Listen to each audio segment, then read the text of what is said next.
A Justiça barrou a vacinação de adolescentes contra a Covid-19 em Betim, Minas Gerais. E você vai ver também. A Pfizer antecipou o envio de 7 milhões de doses de vacinas contra a Covid. Com juros mais baixos para a compra de imóveis, o mercado do setor está aquecido. O Paraguai vive o pior momento da pandemia. O jogador que teve uma parada cardíaca em uma partida da Eurocopa vai usar um desfibrilador cardíaco. O retorno aos gramados ainda é incerto. Você vai ver tudo isso e muito mais a partir de agora. Olá, boa tarde. Uma pesquisa feita no Brasil apontou que um medicamento reduz em quase 40% o risco de morte ou de piora na falta de ar causada pela Covid-19. Foi o primeiro ensaio publicado para o tratamento contra a infecção. Um estudo publicado na revista científica The New England Journal of Medicine, uma das mais prestigiadas do mundo, apontou que o tratamento com o medicamento tofacitinib conseguiu reduzir a chance de morte ou de piora no quadro de insuficiência respiratória em pacientes com Covid-19. O trabalho é resultado da parceria de dois grupos, um do Hospital Israelita Albert Einstein e outro da farmacêutica Pfizer. Segundo os autores, essa é a primeira pesquisa a investigar a ação do medicamento contra o vírus. 289 pacientes participaram do estudo. Um grupo recebeu 10 miligramas do tofacitinib 2 vezes diariamente em até 14 dias de hospitalização. Já o outro grupo recebeu placebo. As pessoas que receberam o medicamento apresentaram uma chance reduzida em 37% de morte ou falência respiratória. O remédio ainda não foi aprovado para uso contra o coronavírus por nenhuma agência regulatória no mundo. Esse foi o primeiro ensaio com a escolha aleatória dos participantes publicado para o tratamento contra a infecção. O tofacitinib é um remédio inibidor das proteínas envolvidas no desenvolvimento de doenças inflamatórias. Ele atua diminuindo os riscos da chamada tempestade inflamatória da Covid-19, uma resposta exagerada do organismo ao vírus que leva a uma série de complicações. Depois do pedido do presidente Jair Bolsonaro, a Pfizer antecipou 7 milhões de doses da sua vacina contra a Covid e quase dobrou a previsão de entregas para o mês de julho. Com a nova remessa, o Brasil vai receber 15 milhões de doses no mês que vem. O Ministério da Saúde anunciou que a farmacêutica Pfizer, parceira do laboratório alemão BioNTech, vai antecipar para o mês que vem a entrega de 7 milhões de doses da vacina contra a Covid-19. Pela previsão inicial da pasta, 8 milhões de doses chegariam ao Brasil em julho. Agora, com a nova remessa, o montante deve ser de 15 milhões de doses. Neste mês de junho, a previsão é de chegar ao país mais 12 milhões de doses. A partir dos 2 últimos trimestres de 2021, o Brasil deve receber a maior parte do total de 200 milhões de doses contratadas. Enquanto isso, o governo também tenta antecipar as entregas marcadas para o fim do ano da Janssen e da Moderna, como já anunciou o ministro da Saúde, Marcelo Queiroga. Depois de julho, o cronograma da pasta da saúde prevê quase 76 milhões e meio de doses entre agosto e setembro, somadas a outras 100 milhões que ainda não têm previsão de chegada. A Justiça Mineira suspendeu a vacinação contra a Covid-19 em adolescentes de Betim, na Grande BH. A prefeitura da cidade disse que vai recorrer da decisão. Contra a orientação do Ministério da Saúde, a cidade de Betim começou a vacinar adolescentes de 12 a 14 anos antes de terminar a imunização de todos os maiores de 18 anos e principalmente antes de vacinar a população dos grupos prioritários definidos pelo Plano Nacional de Imunização, como idosos, trabalhadores da saúde, pessoas com comorbidade e professores. Diante da situação, a Justiça de Minas Gerais suspendeu a vacinação desse grupo e ainda definiu que, em caso de descumprimento, o município pode pagar uma multa de R$ 500 para cada dose de vacina aplicada. A prefeitura disse que foi notificada e que não concordou com a decisão. O Ministério da Saúde afirmou que o Programa Nacional de Imunizações é o responsável por direcionar as normas básicas da vacinação da população brasileira e os gestores municipais devem seguir essas orientações. Qualquer decisão fora das normas deve ser aprovada pelo Conselho Intergestores Bipartite, composto de representantes de saúde do Estado e do município. Segundo a pasta da saúde, cabe ao gestor municipal a responsabilidade por qualquer efeito adverso na população que vier a ser vacinada fora da orientação. O Senado decidiu adiar os 2 depoimentos previstos para hoje na CPI da Covid-19. A comissão deve se reunir amanhã para votar requerimentos de novas convocações. A CPI da Covid no Senado decidiu adiar os depoimentos previstos para essa quinta-feira. Segundo o presidente da comissão, o senador Omar Aziz, a decisão foi motivada pela votação em plenário da medida provisória que possibilita a privatização da Eletrobras. A pauta da CPI da Covid previa 2 depoimentos, do empresário Carlos Wizard e do auditor do Tribunal de Contas da União, o TCU, Alexandre Silva Marques. Aziz pediu desculpas a Marques, que já estava no prédio do Senado, diferente de Wizard, que não compareceu. Antes de encerrar a reunião, Omar Aziz também anunciou providências sobre o não comparecimento do empresário Carlos Wizard. Ele pretende pedir à Justiça a condução do empresário à comissão e retenção do passaporte. O presidente da CPI também disse que pode pedir à Justiça a condução de Carlos Wizard à comissão. A Justiça Federal aceitou ontem uma denúncia do Ministério Público Federal contra o ex-governador do Rio de Janeiro, Wilson Witzel, que, aliás, esteve ontem na CPI. Ao receber a denúncia, a juíza federal Caroline Vieira Figueiredo, da 7ª Vara Federal Criminal, tornou réus o ex-governador, a esposa dele, Helena Witzel, o ex-secretário de Saúde do Rio de Janeiro, Edmar Santos, e outras pessoas acusadas pelo Ministério Público Federal de integrar uma organização criminosa que praticava corrupção ativa e passiva, peculato, fraude em licitações e lavagem de dinheiro. Antes de sofrer impeachment, em fevereiro, Witzel já tinha passado a condição de réu em outro processo no Superior Tribunal de Justiça. Na ação decorrente da Operação Trisinidem, o ex-governador responde a acusações de lavagem de dinheiro e corrupção também. O Ministério da Saúde confirmou quase 3 mil mortes por Covid no Brasil em 24 horas e o país voltou a registrar média móvel de óbitos acima de 2 mil mortes por dia. De um dia para o outro, o Brasil registrou 2.997 mortes por Covid-19. É o maior número em 49 dias, desde 29 de abril, quando foram registradas 3.001 mortes em 24 horas. O total é de 493.693 vítimas da doença. O Ministério da Saúde também contabilizou 95.367 casos. São mais de 17.628.000 diagnósticos confirmados no total.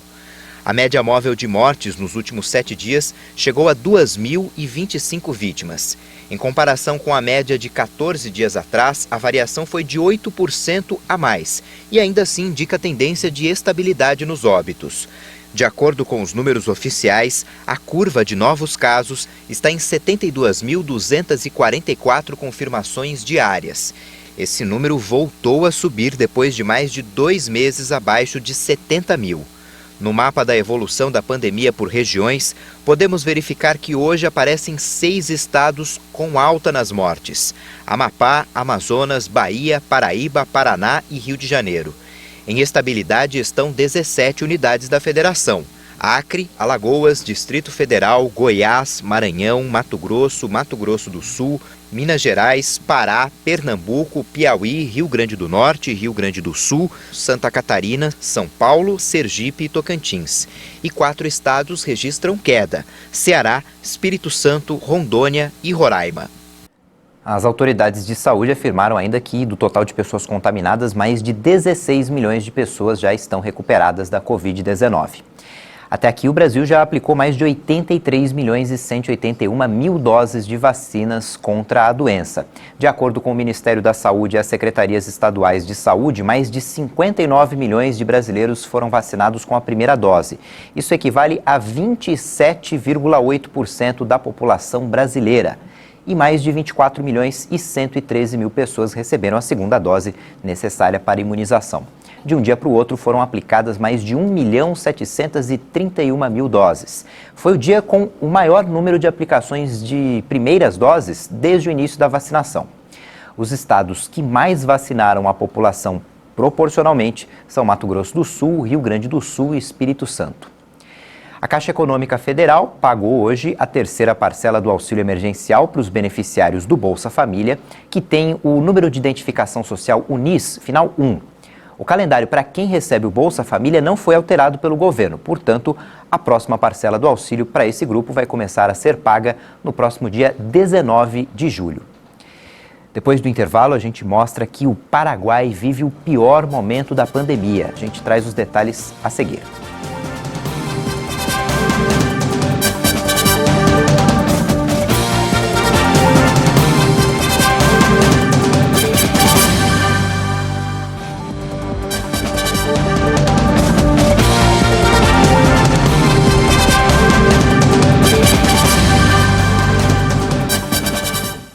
Os juros mais baixos aquecem o mercado imobiliário e atraem aqueles que querem realizar o sonho da casa própria.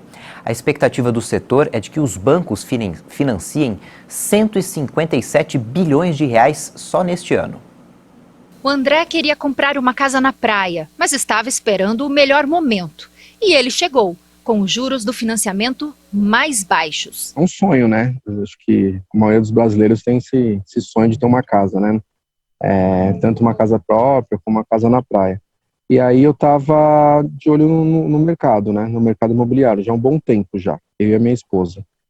E aí eu esperei um pouco e vi que uma baixada, uma facilitada do governo, a gente optou por comprar uma casa de veraneio na praia como forma de investimento também. O financiamento, né, é bem mais em conta, em vista do que a gente fez um simulado há 2 anos atrás. Né, a gente fez um pré-simulado e o mesmo valor de entrada, da mesma forma. De 2 anos atrás, com agora que a gente fez a compra, valeu muito a pena. A diferença foi muito grande, foi gritante. Segundo especialistas, esse é um ótimo momento para financiar um imóvel, já que a média das taxas de juros caíram de 11% para menos de 7% ao ano. Na prática, funciona assim. Com a redução da taxa de juros, o valor da prestação também fica menor. E é muito mais fácil para caber no bolso do comprador. Ainda é um bom momento para comprar imóvel. As taxas de juros estão num patamar historicamente muito baixo. Portanto, você consegue fazer um financiamento numa taxa raramente vista no país. Alguns anos atrás, nós estávamos nesse patamar de 11%. Essa queda para um pouco menos de 7%, ou agora talvez um pouquinho em torno dos 7%, faz uma diferença muito grande. Quer dizer, cada redução, cada 1% que você tirar da taxa de juros, você diminui de uma maneira importante a parcela mensal que o comprador tem que pagar. No ano passado, os bancos liberaram 124 bilhões de reais para o financiamento de imóveis. De acordo com os dados da Associação Brasileira das Entidades de Crédito Imobiliário e Poupança, a ABCIP, as operações entre janeiro e março chegaram ao valor recorde de 43,1 bilhões de reais, com quase 190 mil unidades vendidas. Apesar da pandemia, né, que é um negócio seríssimo, com tantas mortes, com tantos problemas acontecendo para muita gente, as pessoas que não perderam renda e que estão com alguma poupança, estão aproveitando o momento para, justamente, talvez por conta do juro baixo, estão se sentindo motivadas a comprar imóvel. Então, por exemplo, para esse ano, a previsão da ABCIP para crescimento do crédito imobiliário em 2021 era, no início do ano, de 27% de aumento em relação a 2020. Nesse momento, a gente já reviu isso para cima, então nós estamos esperando que vá crescer em 2021 sobre 2020, 34% o financiamento habitacional. Então, é o imobiliário em geral. Então, é um crescimento muito expressivo, sim. É um momento muito favorável do crédito imobiliário como um todo. Segundo a ABCIP, o setor deve seguir nesse ritmo de crescimento. Mas tudo vai depender de alguns fatores fundamentais, do controle da inflação e, principalmente, da pandemia do novo coronavírus. Se as taxas do mercado imobiliário estão menores, a Selic, que é a taxa básica de juros da economia, subiu. O Copom, o Comitê de Política Monetária do Banco Central, elevou a taxa básica em 0,75 ponto percentual. Assim, a Selic foi para 4,25% ao ano. O objetivo dessa decisão é conter a escalada da inflação, impulsionada principalmente pela alta no preço dos alimentos e da energia. No acumulado de 12 meses, até maio, a inflação oficial chegou a 8%. É o maior nível desde setembro de 2016. O Paraguai vive o pior momento da pandemia. Com uma população de 7 milhões e 300 mil pessoas, o país já teve 11 mil mortes e cerca de 400 mil casos. Nas últimas semanas, o Paraguai tem sido o país com a maior mortalidade do mundo, com uma taxa de 24,79 óbitos a cada 100 mil habitantes. Marta conseguiu internar a mãe, mas antes passou pelo sofrimento de vê-la 2 dias sem oxigênio. Suplicamos para que a atendessem, mas não nos deram nenhum tipo de atenção. Só disseram que não havia espaço, está saturado. Foi o que nos disseram. Temos 16 leitos de terapia intensiva para Covid-19 que estão 100% ocupados todos os dias. Oficialmente, temos 20 leitos hospitalares comuns na área de contingência respiratória, que também estão 100% ocupados. Que estão ocupadas também al 100%. O Paraguai vive o momento mais dramático da pandemia. As previsões para as próximas semanas não são nada boas. O diretor de Vigilância Sanitária, Guilhermo Sequeira, advertiu que o país se encontra com um nível de transmissão comunitária muito alto. Segundo Guilhermo, as previsões são sombrias para este mês e provavelmente para a parte de julho também. De acordo com os números oficiais, no Paraguai, 475 mil pessoas receberam a primeira dose da vacina contra a Covid, o equivalente a 6,7% da população que deve ser imunizada. A meta é chegar a 30% até dezembro. Segundo o balanço da Universidade Johns Hopkins dos Estados Unidos, o mundo todo já tem mais de 177 milhões e 120 mil casos de Covid desde o início da pandemia. 3.834.000 pessoas morreram. E no mundo todo, mais de 476 milhões de doses de vacinas já foram aplicadas. O presidente dos Estados Unidos, Joe Biden, disse que o tom da reunião com o presidente russo Vladimir Putin foi positivo. Os dois se encontraram ontem na Suíça. Biden avisou que não vai tolerar qualquer interferência na democracia americana. Os líderes concordaram com o retorno de seus embaixadores, num sinal de diminuição das tensões. As relações diplomáticas estavam muito desgastadas desde que o atual presidente americano chegou ao poder em janeiro. Biden chegou a comparar Putin a um assassino. Imagens impressionantes de um tornado devastando campos agrícolas foram gravadas no Canadá. Imagens gravadas na província de Saskatchewan, no Canadá, mostram um tornado devastando campos agrícolas. Autoridades canadenses emitiram avisos de tornado para as regiões centro-oeste da província. Os moradores locais afirmam que não houve grandes danos nas zonas residenciais, embora a passagem do fenômeno tenha deixado a sua marca nos campos. Também foram detectadas nuvens em funil e granizo na região.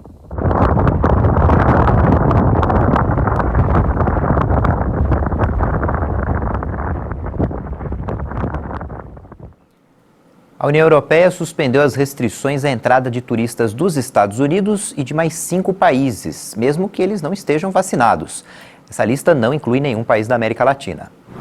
Os regulamentos prevêem que, ao chegarem, as pessoas podem ser submetidas a medidas adicionais, como testes laboratoriais ou quarentenas. Com a chegada da alta temporada na Europa, os integrantes do bloco têm se esforçado para permitir pelo menos parte dos viajantes de outros países para impulsionar a atividade econômica. A União Europeia fechou suas fronteiras externas em março de 2020 para viagens não essenciais e mantém uma lista de países cujos cidadãos podem entrar no bloco europeu como turistas. Até agora, entre as nações autorizadas estavam Japão, Coreia do Sul, Austrália, Israel e Nova Zelândia. Para ser incluído na lista, um país deve ter registrado menos de 75 novos casos de coronavírus por 100 mil habitantes nos 14 dias anteriores à decisão. Para permitir a movimentação dos europeus dentro do espaço único, o bloco também deu início à implantação de um visto de saúde, que atesta que o portador foi totalmente vacinado, teve resultado negativo ou já está imune por ter sido previamente contaminado.